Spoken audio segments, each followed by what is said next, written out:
Today we are going to study the concept of gerund, present participle and infinitive.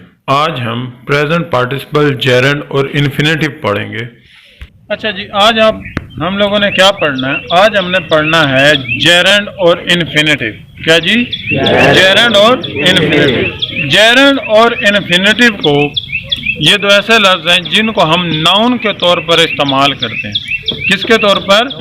Noun के तौर पर इस्तेमाल करते हैं। सबसे पहले मैं आपको बताता चलूँ कि जेरंड क्या है जी और इन्फिनेटिव क्या है। Gerund is equal to present participle. Present participle की कौन सी फॉर्म होती है? प्रेजेंट पार्टिसिपल वर्ब की कौन सी फॉर्म होती है?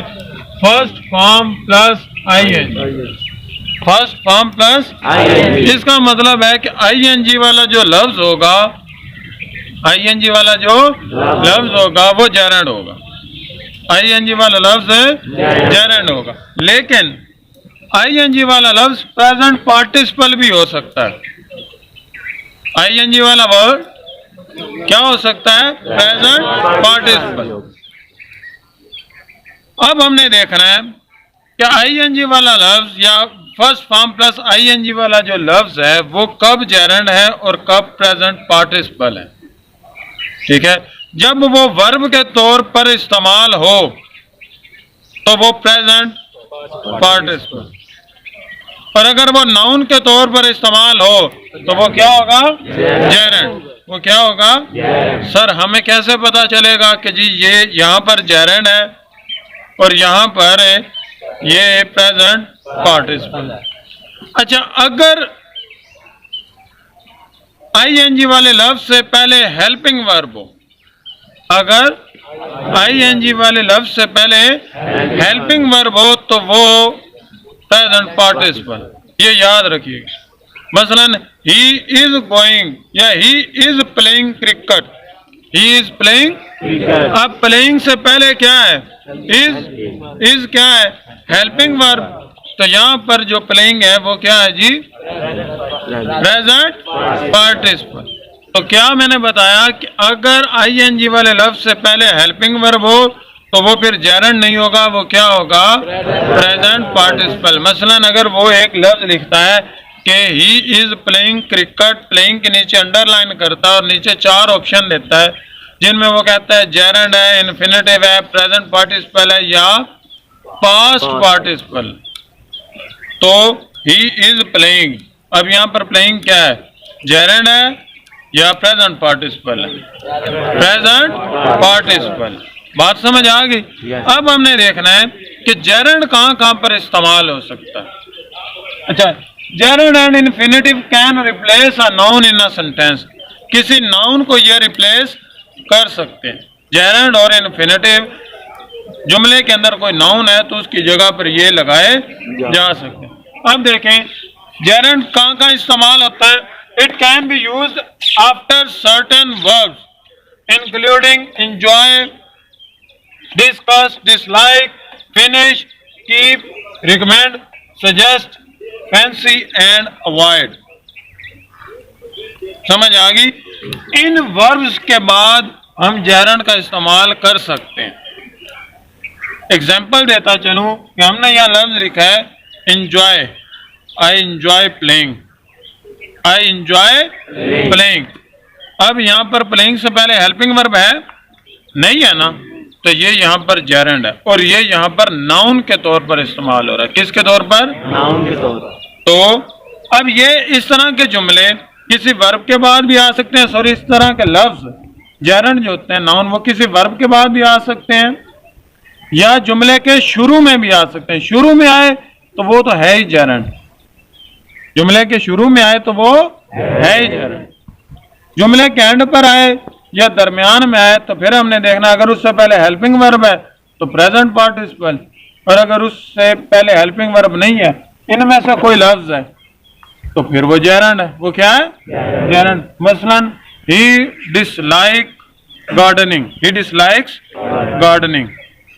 ही is gardening. He is gardening और ही डिसलाइक्स गार्डनिंग। अब इसमें इज एम आर के साथ आईएनजी आ गया तो वो प्रेजेंट पार्टिसिपल। लेकिन डिसलाइक्स के बाद आया तो वो जेरंड। तो देखिए एक ही लफ्ज हम वर्ब के तौर पर भी इस्तेमाल कर रहे हैं और जेरंड के तौर पर या नाउन के तौर पर भी। वर्ब के तौर पर कब कैसे पता चलेगा? अगर उससे पहले हेल्पिंग वर्ब हो। अब आ जाए जी, उसके बाद जेरंड जो होता है वो preposition of place and preposition of time के बाद आता है। प्रपोजिशन ऑफ प्लेस और प्रपोजिशन ऑफ टाइम के बाद भी आ सकता है, ठीक है। मसलन he went there after eating, he went there after eating, he came here before playing। अब देखें आफ्टर प्रपोजिशन ऑफ टाइम है, बिफोर प्रपोजिशन ऑफ टाइम है, तो उनके साथ हमने ईटिंग और दूसरा क्या लफ्ज बोला है? आफ्टर ईटिंग और बिफोर, चले बिफोर प्लेइंग कर लेना।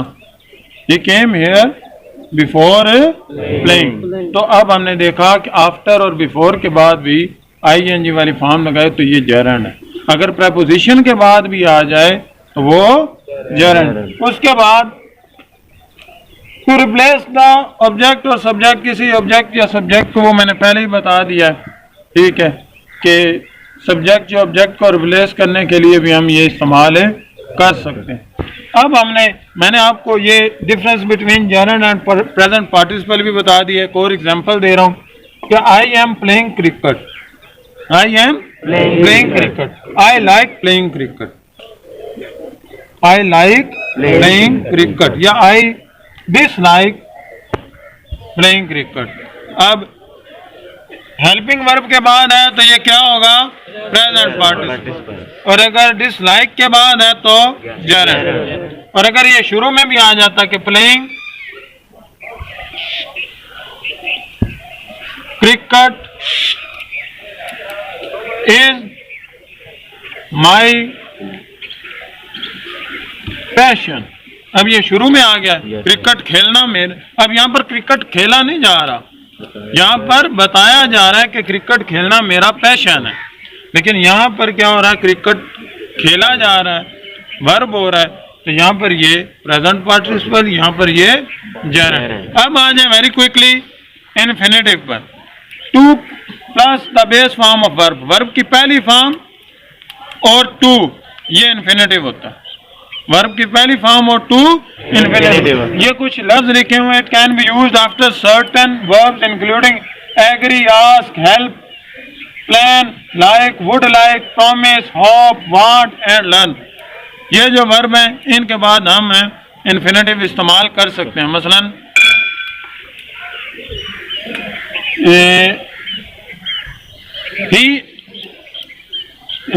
he agreed to play, he agreed to play, he likes to play, he likes to play cricket। अब देखें इन लफ्ज के बाद he wants to go, he wants to go, तो टू और plus first form of verb आ जाए तो वो क्या होगा? इन्फिनेटिव। शाबाश। उसके बाद आफ्टर मैनी एडजेक्टिव, बहुत से एडजेक्टिव्स के बाद भी आ सकता। मसलन it is hard to say, it is difficult to make, तो इनके साथ भी हम एडजेक्टिव्स के बाद भी इन्फिनेटिव लगा सकते हैं। टू प्लस वर्ब की फर्स्ट फॉर्म हो तो वो क्या होता है? इन्फिनेटिव। इसके बाद टू शो पर्पस, कोई मकसद शो करने के लिए भी हम इन्फिनेटिव लगा सकते हैं। मसलन I left for Lahore to study, मैं लाहौर के लिए निकला, मैं लाहौर के लिए निकला, क्यों? पर्पस क्या है? To study. अब यहाँ पर आईएनजी वाला जेरंड भी लगा सकता है। Left for Lahore, I went to Lahore for studying, I went to Lahore for. अब प्रपोजिशन आ गया तो प्रपोजिशन के बाद क्या होगा? आईएनजी। फॉर, आफ्टर, बिफोर, इनके बाद अगर हमने लगाना है तो वो क्या हो जाएगा? Gerund. I went to Lahore for studying MA। बात समझ आ गई? चलें ठीक। Examples of infinitive. He wants to make a school. Wants के बाद to make is infinitive. To make जो है वो infinitive है, to के साथ first form infinitive. Next example, to discuss a matter is good for its solution. To discuss a matter is good for its solution. यहाँ पर जो to discuss है वो infinitive है, to के बाद verb की जो है वो first form लगाई गई है. Next, I would like to say something. I would like to say something. I like to say something. To say, to के बाद verb की first form है say, तो ये infinitive है. जैसा पहले आपको बताया गया था कि to के बाद verb की first form हो तो वो infinitive होता है. He is happy to see you. He is happy to see you. अब ये भी बताया था कि many adjectives के बाद इन्फिनेटिव का इस्तेमाल होता है. तो हैप्पी के बाद देखें हमने टू सी यहाँ पर क्या है, इन्फिनेटिव है. Now we are going to study the examples of gerund. Playing is my hobby. Playing जो है वो यहाँ पर जेरंड है क्योंकि नाउन के तौर पर इस्तेमाल हो रहा है. Next, I like paintings. Painting is my hobby. I am found of painting. My hobby is painting. अब ये 4 सेंटेंस लिखे हुए हैं. इन 4 सेंटेंस में एक ही लफ्ज़ है पेंटिंग जो कि मुख्तलिफ अंदाज में इस्तेमाल हुआ है, लेकिन यहाँ पर जो पेंटिंग है वो चारों सेंटेंस में जेरंड है. पेंटिंग यहाँ पर जेरंड इसलिए है क्योंकि चारों सेंटेंस में पेंटिंग जो है वो एज अ नाउन इस्तेमाल हुआ है. अब सवाल आपका ये होगा कि सर आखिरी जो जुमला है उसमें my hobby is painting, helping verb के बाद पेंटिंग आया, लेकिन यहाँ पर जो पेंटिंग है वो कोई वर्क नहीं हो रहा. ठीक है, कोई वर्ब के तौर पर ये इस्तेमाल नहीं हो रहा, वर्क नहीं हो रहा, जिसलिए ये नाउन के तौर पर इस्तेमाल हो रहा है, तो ये जेरंड है. तो देखा किस तरह लाइक और माई शुरू में आ जाए ING वाला, तो वो जेरंड है. Examples of present participle. Present participle gerund को जरा ज़हन में रखते हुए आपने प्रेजेंट पार्टिसिपल को देखना है कि she is painting, he was making tea, they are running a race. ये जो 3 लफ्ज़ हैं इनमें पेंटिंग, मेकिंग और रनिंग जो है, painting, making, running are being used as verb and followed by a helping verb, so they are present participle. यहाँ पर ये एज अ वर्ब इस्तेमाल हो रहे हैं, एज अ नाउन इस्तेमाल नहीं हो रहे, जिसलिए ये जो सेंटेंस हैं वो ये जो वर्ड हैं ING वाले वो प्रेजेंट पार्टिसिपल हैं. पहले भी बताया कि अगर हेल्पिंग वर्ब के बाद आ जाए और एज अ वर्ब यूज हो, ठीक है, तो वो प्रेजेंट पार्टिसिपल होगा. लेकिन अगर हेल्पिंग वर्ब के बाद आ जाए एज अ नाउन इस्तेमाल हो तो वो जेरंड होगा. तो ज़्यादातर जो होते हैं, ज़्यादातर वर्ल्ड में हेल्पिंग वर्ब के बाद प्रेजेंट पार्टिसिपल ही आता है. तो इसलिए मैंने शुरू में लेक्चर में बताया कि अगर हेल्पिंग वर्ब के बाद आ जाए और आगे वो काम ट्रांजिट हो रहा हो तो वो प्रेजेंट पार्टिसिपल होगा. आई होप कि आप लोगों को समझ आई होगी. Thank you very much.